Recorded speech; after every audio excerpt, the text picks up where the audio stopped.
Right, hello wine drinking people. Time for more of what I've had to drink yesterday, and our good friend Peter Figge was in to see us. We've been following Peter's wines since he first started, and let me tell you, this guy makes some very good wines, all very small production wines from single vineyard sites in Monterey in the Santa Lucia Highlands, and one of my favorite wines from him. Unfortunately, he only made 2 barrels of the last vintage, the Syrah, but lucky for us, we found some 08. And let me tell you, this wine is drinking beautifully right now. His wines do have the ability to age. The Chardonnays show wonderful balance. And bravo, Peter. Now, he has his wines in a screw cap. As of 2012, some people that are still using cork, and especially cheap corks. And Peter said, look, man, I'm a small producer, so I was having a real issue getting high-quality corks. The AA corks that the small guys like him were getting were like B corks. And he said, you know what? I just did not want to give my consumers a product knowing that every bottle could be potentially different, and the screw cap solves that problem. So bravo, Peter. We love the screw cap here.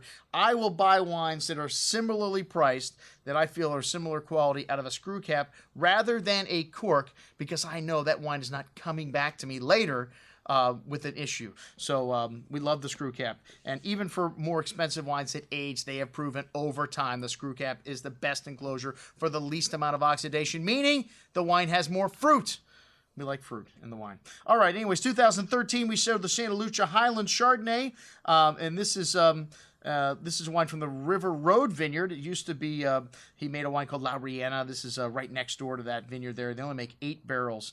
And very fresh and bright style of Chardonnay there. Lemon drop, candy, citrus, white flowers, a stony-like mineral character, and just the right amount of lightly toasted oak spice, about 30% new oak used in these wines. On the palate, a nice smooth and creamy texture, bright citrus, tree fruit, and a nice touch of that oak spice at the end. A very elegant and balanced style of Chardonnay. Excellent juice at $36. The Pelio, a little bit richer. You notice a little bit more minerality here on the nose, and uses full mallow and surly for 6 months. The wines are both made the same way. It's really the different site that you notice. This one's got a lovely white peach and lemon citrus fruit, notes of vanilla, a little nutmeg spice, and whetstone-like minerality. Rich and creamy on the tongue, a little fuller on the palate, a nice touch of toasty oak spice, lovely freshness, and a solid core of fruit. This wine even better on the second day. I liked that one just a touch better than the new River Road Vineyard. And then the 2 Pinots, we had a Paraiso and the Pelio. So he does both the Pelio Chardonnay and Pinot Noir. The Paraiso Vineyard from 2013, much lighter in color. And when I asked Peter about that, he said it got bleached and they had an issue with the canopy. And if sun hits the Pinot Noir varietal, the actual grapes, he said that it gets bleached out and the color very light. But hey, with Pinot, that doesn't mean the flavor is going to be light.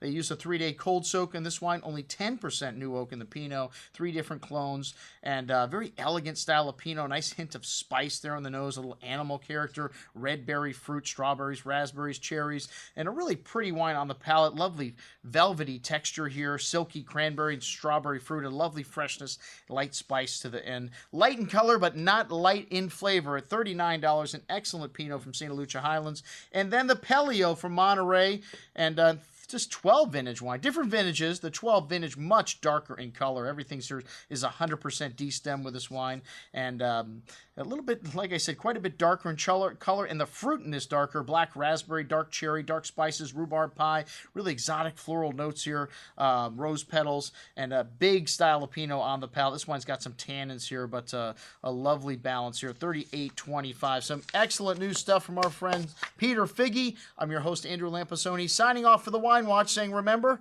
always drink the good stuff first.